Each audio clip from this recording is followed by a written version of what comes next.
নমস্কার বন্ধুরা, আর জি কুকিং চ্যানেলে আপনাদের সবাইকে স্বাগত। আজকে নিয়ে হাজির হয়ে গেলাম কচুরমুখী দিয়ে পাঙাশ মাছের ঝোল রেসিপি নিয়ে। তো চলুন শুরু করা যাক। এখানে 10 পিস পাঙাশ মাছ 5 মিনিট আমি ভিনিগার জলে ভিজিয়ে রেখে ভালো করে ধুয়ে জল ঝরিয়ে নিয়ে হাফ চামচ হলুদ আর হাফ চামচ লবণ দিলাম, আর দেব 1 চামচ পরিমাণে কাঁচা তেল। মাছটার গায়ে খুব ভালো করে মাখিয়ে নেব। আর এই ভিনিগার দেওয়ার দরুন মাছের যে একটা বাজে গন্ধ থাকে সেটা কিন্তু অনেকাংশ কমে যাবে। এইভাবে সব কিছু মাখিয়ে 5 মিনিট রেখে দেওয়ার পর কড়াই গরম করে এখানে দিয়ে দিলাম তেল। তেলটা গরম হলে অল্প একটু লবণ দিয়ে তেলটাকে কড়ার গায়ে ভালো করে ছড়িয়ে দেব। তারপর এক এক করে মাছ আমি এখানে দিয়ে দেব। আর বন্ধুরা, আমার শরীরটাও খুব খারাপ ছিল আর আমার ফোনটা খারাপ হয়ে গেছিলো, তাই আমি এতদিন ঠিকমতো ভিডিও দিতে পারিনি। মাছগুলোকে দিয়ে তারপর ঢাকা দিয়ে আমি ভেজে নেব। যদিও কাঁচা তেল মাখিয়ে নিয়েছি, মাছটা কম ফুটবে, তবুও সেফটির জন্য ঢাকা দিয়ে মাছটাকে আমি ভেজে নিচ্ছি। মাছটা এক পিঠ ভাজা হলে তারপরে আরেক পিঠ উল্টে দেব। আর উল্টে পাল্টে মাছগুলোকে আমি একটু কড়া করে ভেজে নেব, কারণ আমার বাড়িতে কড়া মাছ ভাজা পছন্দ করে, তার জন্যই কড়া করে ভেজে নিচ্ছি। এক পিঠ উল্টে দিলাম, আবারও আমি ঢাকা দিয়ে দিলাম। তারপর ঢাকাটা খুলে নিয়েছি। মাছগুলো আমার ভাজা হয়ে গেছে, মাছগুলোকে উঠিয়ে নেব। এই মাছগুলোকে উঠিয়ে নিয়ে বাকি মাছগুলো আমি একইভাবে ভেজে নেব। এখন বাকি মাছগুলো এক এক করে আমি দিয়ে দেব কড়াইতে। আর এই মাছ রান্না করতে তেল বেশি লাগে না, দেখুন কতটা পরিমাণে তেল অলরেডি বেরিয়ে গেছে। বাকি মাছগুলো আমার ভাজা হয়ে গেছে, আমি বাকি মাছগুলোকে উঠিয়ে নেব।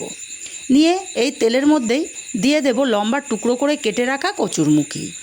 হাফ চামচ পরিমাণে লবণ দিয়ে আমি কচুরমুখীগুলোকে নাড়াচাড়া করে ঢাকা দিয়ে দিয়ে ভেজে নেব। এতে করে কচুরমুখী অনেকটা সেদ্ধ হয়ে যাবে।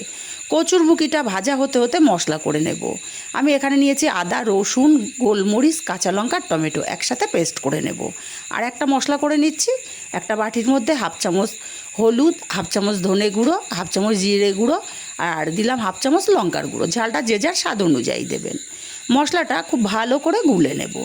মশলাটা গুলে এক সাইডে রেখে দেব। আর এদিকে কচুরমুখী আমি আরও দুবার ঢাকা খুলে নেড়ে দিয়েছিলাম। কচুরমুখীটা বেশ ভাজা ভাজা হয়ে গেছে। এখন কচুরমুখীটাকে আলাদা পাত্রে তেল ঝরিয়ে উঠিয়ে নেব।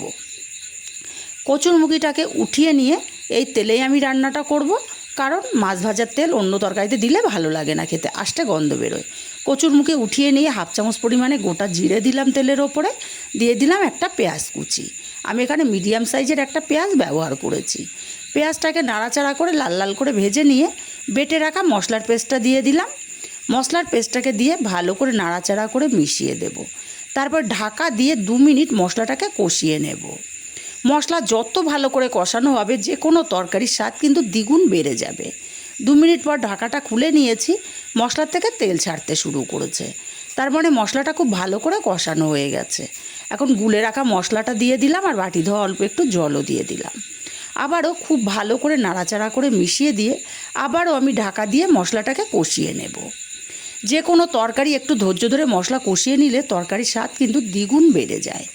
মশলাটার 2 মিনিট পর ঢাকা খুলে নিয়েছি। মশলাটা খুব সুন্দর মতো কষানো হয়ে গেছে। মশলার থেকে তেলটা আলাদা হয়ে গেছে।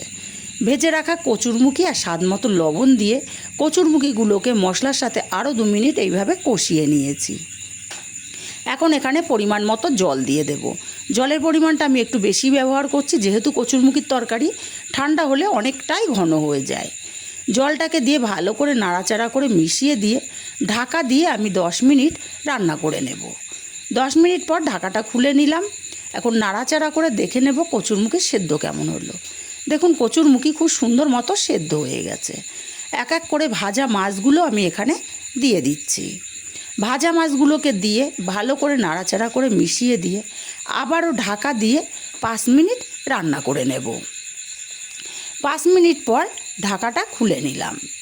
5 মিনিটে মাছগুলো সুন্দর মতো সেদ্ধ হয়ে গেছে। ঝোলটা আর ঘন করব না, কারণ ঠান্ডা হলে অনেকটাই ঘন হয়ে যাবে। এই পর্যায়ে কিছুটা গরম মশলার গুঁড়ো দিয়ে খুব ভালো করে নাড়াচাড়া করে মিশিয়ে ঢাকা দিয়ে 5 মিনিট স্ট্যান্ডিং টাইমে রেখে দেব। তাহলে তৈরি হয়ে গেল আমার কচুরমুখী দিয়ে দারুণ সুস্বাদু পাঙাশ মাছের ঝোল। রেসিপিটা কেমন লাগলো কমেন্ট করে জানাতে ভুলবেন না। ভালো লাগলে লাইক দিতে ভুলবেন না।